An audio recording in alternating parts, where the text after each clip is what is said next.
చూడండి, న్యాయం మారింది, చట్టంలోనూ మార్పులు వచ్చాయి. ఇప్పుడు మగపిల్లలతో పాటు ఆడపిల్లలకు కూడా ఆస్తిలో సమాన హక్కులున్నాయి. మీ ఆస్తి మీకు వచ్చేలా చూసే బాధ్యత నాది. ఈ పేపర్ల మీద సంతకం పెట్టండి.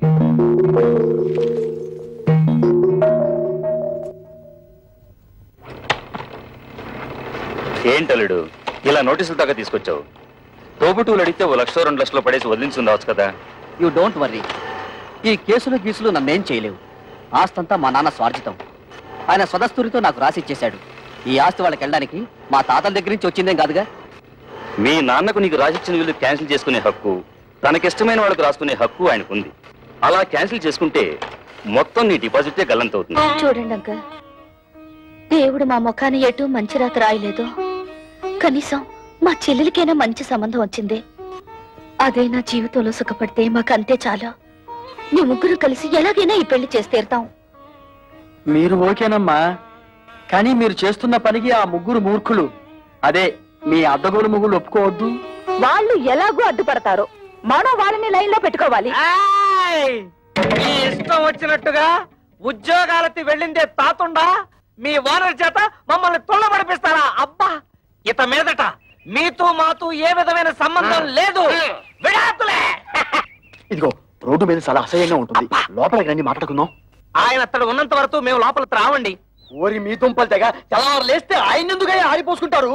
ఇదిగో కూతుళ్ళను సుఖపెట్టగల మనుషులేవని మిమ్మల్ని వెతికి మరీ అల్లుడిగా చేసుకున్నాడు. అరే, తన కళ్ళ ముందే కన్న కూతులను ఆ విధంగా అవమానిస్తుంటే ఆ తండ్రి మనసు ఎంత బాధపడుతుందో కాస్తైనా ఆలోచించారా? ఊవారండి. ఏంటండి ఊరే ఊ తప్ప మరి మా అమ్మ గురించి ఎవరిని ఆలోచించాడా? పెద్ద నీతులు చెప్పడానికి వచ్చాడు. ప్రపంచం ఈ నొత్తడే తూతుల పెళ్లిళ్ళు చేశాడు. మేము మాత్రం ఏ సుతపడుతున్నాం? ఆయన మాకేమి ఇచ్చాడు? ఇస్తారన్న డబ్బు ఇచ్చాడా? ఇవ్వాల్సిన గౌరవం ఇచ్చాడా? ఇంత క్షణంతో ఆయన తొడగడానికి వీల్లేదు. చూడండి, మా నాన్న మీ పట్ల తప్పే చేసి ఉండొచ్చు. ఇప్పుడైనా మానసికంగా నలిగిపోయారు. మా చెల్లెలికి పెళ్లి కూడా నిశ్చయించారు. కానీ మా అన్నయ్య ఆస్తంతా రాయించుకుని ఇంట్లోంచి గెంటేశాడు. ఇప్పుడు ఆ పెళ్లి ఎలా చేయాలో తెలియక కుమిలిపోతున్నారు. ఇది చచ్చిన వాణ్ణి, చింత బతికిన వాణ్ణి కాలుస్తుందట. అలాగే తనలో తాను కాలిపోతున్నారు. ఇప్పుడు మనం కూడా కాదంటే ఎక్కడికి వెళ్తారు? నాగభైరవ బుచ్చపై సత్రంలో ఉండమను. ఉన్న ఆస్తంతా తొడుతు పేరు రాసిచ్చేసి తూతురు పెళ్లి అరేటప్పటికి డబ్బుల కోసం ప్లాన్ వేసి ఇత్తడితో వచ్చాడా? మీరు ఆయనకి ఏ డబ్బు ఇవ్వక్కర్లేదు. ఆ డబ్బేదో మేము ఉద్యోగాలు చేస్తున్న ఆఫీసులో ఏర్పాటు చేసుకుంటాం. మీరు దగ్గరుండి నడుం కట్టి పెళ్లి జరిపిస్తే చాలు. నా వల్ల మీ సంసారంలో గొడవలు వద్దమ్మా. అసలు నేను ఇక్కడికి రాకూడదు. నేను వెళ్ళిపోతాను. ఆగండి నాన్న, మేమింతిదిగా వాళ్ళని అడుగుతున్నా కొంచెం కూడా మానవత్వం లేకుండా మాట్లాడే వాళ్ళతో మాకేం పని? మేము కూడా వచ్చేస్తాం. నిన్నెత్తడ ఉండమని ఎవరు బతిమాలలేదు. పౌరుషం ఉన్న దానివైతే ఈ పాటికి ఎప్పుడో ఇంట్లోంచి బయటకు వెళ్ళిపోయిండేదానివి. ఎత్తడితే లోపలికి వెళ్ళిపోతున్నావు? మీ నాన్న ఇచ్చిన వెండి బంగారం మూట్లున్నాయి, మోసి వెళ్ళిపోదావునా? తట్టు బట్టలతో వచ్చావు, తట్టు బట్టలతో బయటెత్తనాడు.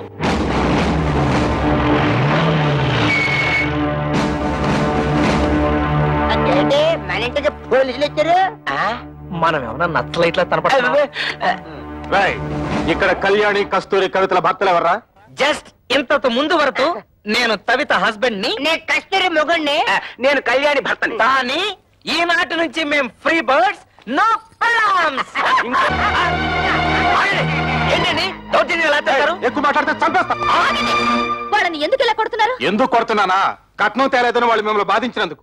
మమ్మల్ని బాధ పెడుతున్నారని మీకు అసలు ఎవరు చెప్పారు? మీ అన్నయ్య కంప్లైంట్ ఇచ్చాడు. వాడెవడండి కంప్లైంట్ ఇవ్వడానికి? కట్టుకున్న పెళ్ళాలం మేమేమైనా కంప్లైంట్ ఇచ్చావా? మర్యాదగా వాళ్ళ క్షమాపణ చెప్పండి, లేకపోతే మీ మీద పరువు నష్టం దావా వేయాల్సి వస్తుంది. ఏంటండి అలా చూస్తున్నారు? క్షమాపణ చెప్తారా లేదా మమ్మల్ని వెళ్ళి మీ పై ఆఫీసర్లు కలవమంటారా? లా అండ్ ఆర్డర్ మాకు కూడా తెలుసు. సారీ మేడం, మిమ్మల్ని కొట్టడం తప్పే. అది తొట్టడానికి ముందు ఆలోచించాలి.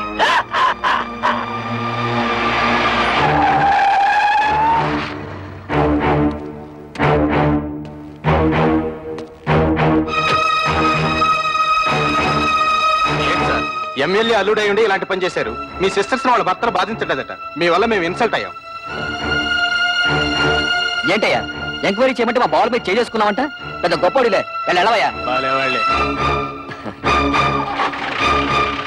నన్ను క్షమించండి అక్క. బాల్ మిమ్మల్ని బాధలు పెడుతున్నారని తెలిసి ఆ కోపంలో కంప్లైంట్ ఇచ్చాను. మీరు ముగ్గురు ఉద్యోగాలు చేస్తున్నారని తెలిసి నేనంత ఫీల్ అయ్యానో తెలుసా? ఇక నుంచి మీరు ముగ్గురు ఉద్యోగాలు చేయాల్సిన కర్మ లేదు. మీ నలుగురికి 4 లక్షలు తెచ్చాను. అప్పుడేదో డబ్బు టైట్లో ఉండి ఆ టెన్షన్ ఏదో అంటే నాన్న కోపంతో వచ్చేశారు. నువ్వు కూడా ఏంటన్నా కురతనంగా నేనేదో అంటే కోపంతో వచ్చాడేనా? ఇరుగు పొరుగు వాళ్ళంతా నన్ను అసహ్యంగా చూస్తున్నారు తెలుసా? నాకు మీరు అక్కడ తప్ప ఇంకెవరున్నారు నాన్న?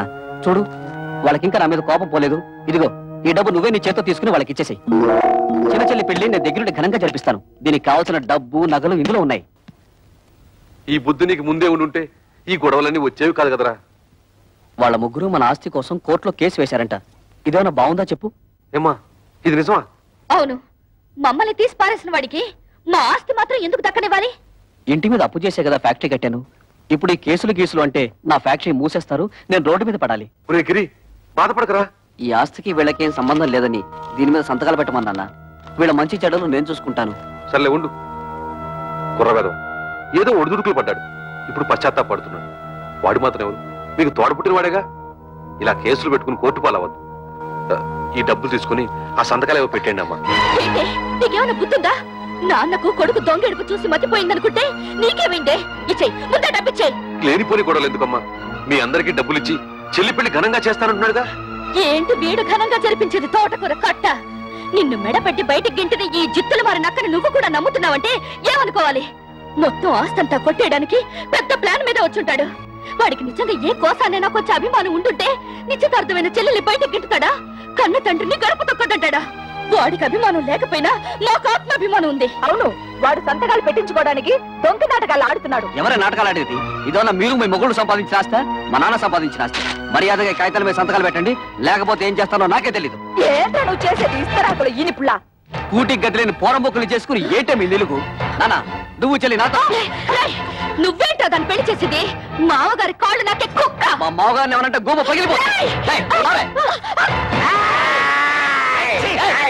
గంజి గదిలేని తవటన్నారా? దీని పెళ్లి ఎలా చేస్తారో నేను చూస్తాను రా. కవిత, సరైన సమయంలో నువ్వు మా మానాన్ని కాపాడావు. ఇప్పుడు నీ మానాన్ని కాపాడటం నా డ్యూటీ. రెడ్ లైట్ పడినా సరే, గ్రీన్ లైట్ పడకపోయినా సరే దూస్తెళ్ళిపోతా. మా బ్రదర్స్ అందరం కలిసి మీ చెల్లెలి పెళ్లి ఎగ్జిబిషన్ లెవెల్లో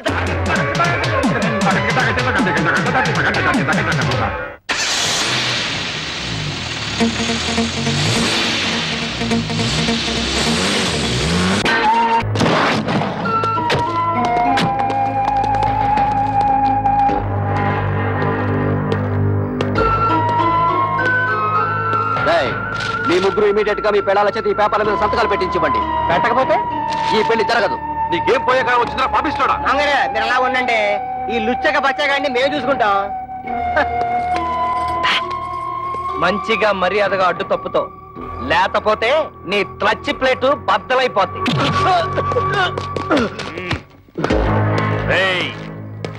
నా అల్లుడి మీదే చేసుకుంటారా? మీ ముగ్గురు తలకాయల్ని నరికేస్తాను. హరి ఎమ్మెల్యే ఊరి నా డ్రైనేజు నీకేం పండ్రు ఇక్కడ? మంచి టైంకి వచ్చారు. అవును, కూతురు పెళ్లిలో మన బాగా మర్యాద చేశాడు తదా. ఇప్పుడు మన మరదల పెళ్లిలో వాడికి కూడా మర్యాద చేయాలి తదా. ఏంట్రా వాగుతున్నావు దిక్కులేని కుక్క? నేను దిక్కులేని తుత్తనా? నువ్వే ముసలి నా.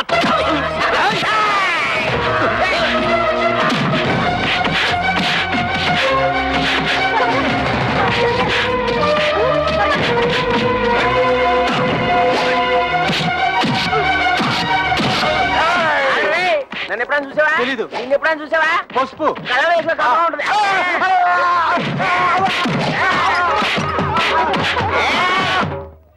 అరే బ్రోకరు, నువ్వేంటి ఈ అవతారం ఏంటి? అవునయ్యా బాబు, కమిషన్ డబ్బులకి ఆశపడి నేను చేయించిన పెళ్లిళ్ళన్నీ సర్వనాశనం అయిపోయి ఆ పాపం నన్ను చుట్టుకొని నా ఇంట్లో దొంగలు పడి సొమ్మంతా ఎత్తుకుపోయారు. ఇలాంటి 100 పెళ్లిళ్ళకి మంగళ వాయిద్యం వాయిస్తే నా బతుకు మంగళకరంగా ఉంటుందని ఓ స్వామి చెప్పాడు. అయితే ఆలస్యం ఎందుకండి, వాయించండి. Very good.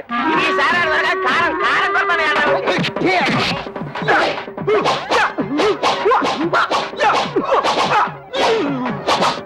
అయిపోయిందా?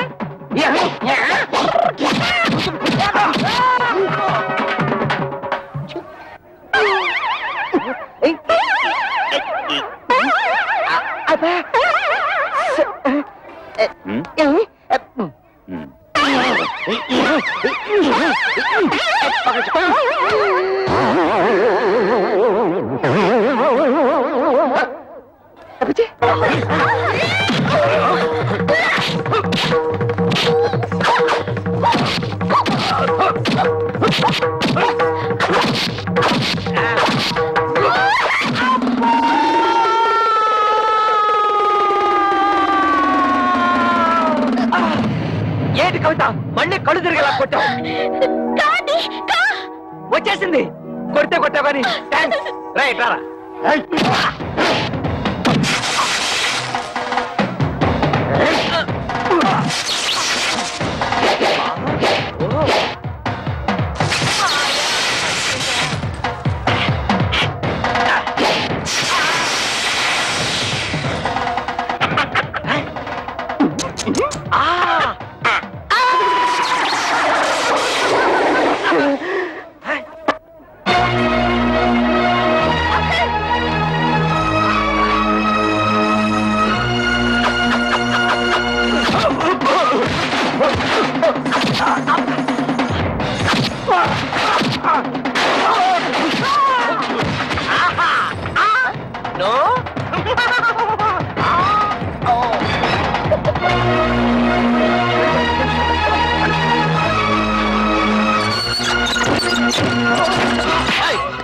ఎక్కడ వాళ్ళు? ఏంటే నన్ను మోసం చేసి పెళ్లి చేద్దాం చూస్తున్నారా? ఆ దేవుడి దిగి వచ్చిన పెళ్లి జరగదే.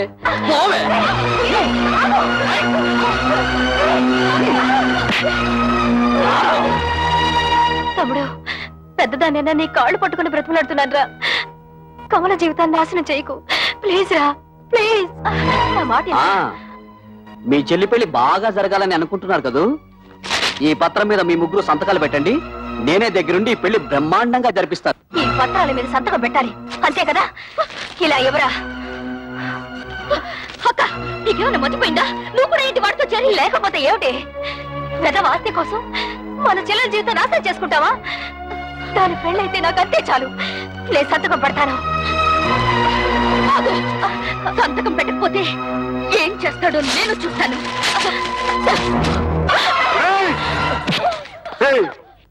నీకు ఎమ్మెల్యే దెయ్యం పట్టిందిరా. ఆ దెయ్యాన్ని నేనే వదిలిస్తాను.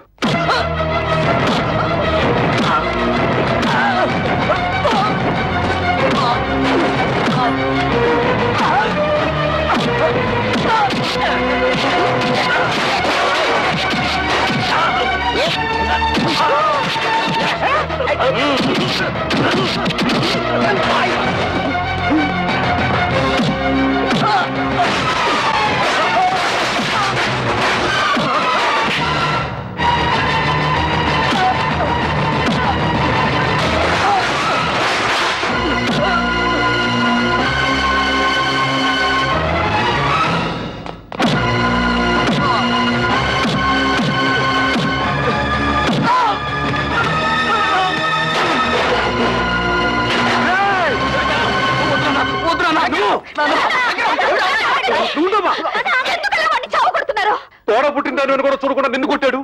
నిన్ను చూడాలని చూడకుండా దాన్ని కొట్టాడు. ఇలాంటి దుర్మార్గుడికి క్షమించి వదిలేస్తే ఆ దేవుడు కూడా నన్ను క్షమించడు.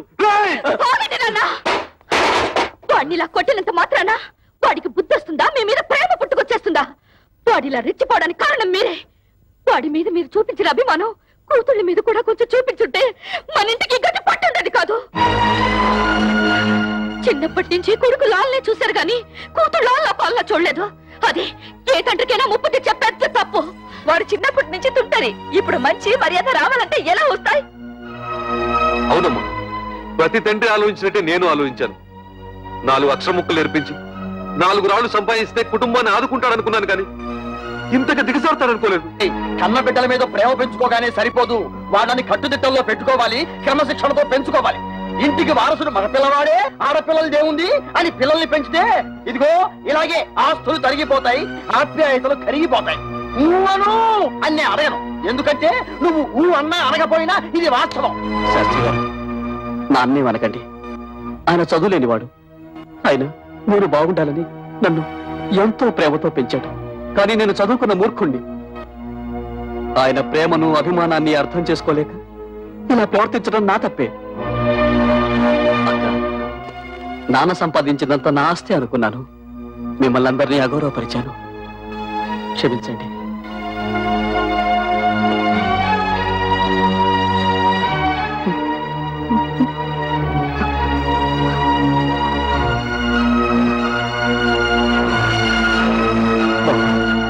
పెద్దవాళ్ళ గౌరవం కూడా లేకుండా నా అహంకారంతో మిమ్మల్ని అవమానించి మృగంలా ప్రవర్తించాను. నన్ను క్షమించండి. ఇక నుంచి మీరంతా వేరువేరుగా ఉండక్కర్లేదు, మనమంతా కలిసే ఉందాం. అదే నువ్వు ఎప్పుడు నీ నోటితో బావులు చెయ్య అన్నావు, అప్పుడే అన్ని మర్చిపోయావు. ఇక చూడు నేను ఎలా రెచ్చిపోతాను రే. నువ్వు అలా రెచ్చిపోయి బొడ్లో చెయ్యట్టావో నేను ఫ్రంట్ బ్రేక్ బిగ్ బొడ్లో పొడుస్తాను. గిరి, నిన్నటి దాకా ఆడదాని ఆస్తి మామగారిచ్చిన డబ్బుతో హాయిగా బ్రతకాలనుకున్నాం. అది ఎంత తప్పు మా పెళ్ళాలు మాకు బాగా నేర్పారు. అందుకే ఇవాళ నుంచి కష్టపడి సంపాదించి గౌరవంగా బ్రతకాలని నిర్ణయించుకున్నాం. ఇవాళ నుంచి మన ఫ్యామిలీ పప్పులో ఉప్పులాగా, దప్పడంలో ముక్కల్లాగా, చెత్తకుంటిలో కుప్పలాగా, ఆటోలో ప్యాసింజర్ లాగా కలిసిమెలిసి ఉంటాం. మాకు వేరే ఆస్తులు ఏం అక్కర్లేదు మావయ్య గారు. అంత మాటలకు బాబు, ఎప్పుడైతే నా కూతురు నా మర్యాద కోసం, నా కుటుంబ గౌరవం కోసం ఇంత త్యాగం చేశారో అప్పుడే వాళ్ళు నాకు వారసులు. నా కొడుక్కి నా ఆస్తి మీద ఎంత హక్కు ఉందో నా కూతురికి అంతే హక్కు ఉంది. శభాషురా శంకరయ్య, మగపిల్లల్ని నెత్తిన పెట్టుకుని ఆడపిల్లల్ని తక్కువగా చూసే ప్రతి తండ్రి తీసుకోవాల్సిన నిర్ణయం ఇది. నువ్వు ఆ నిర్ణయం తీసుకున్నావు కాబట్టి ఇక నుంచి మీది హ్యాపీ ఫ్యామిలీ.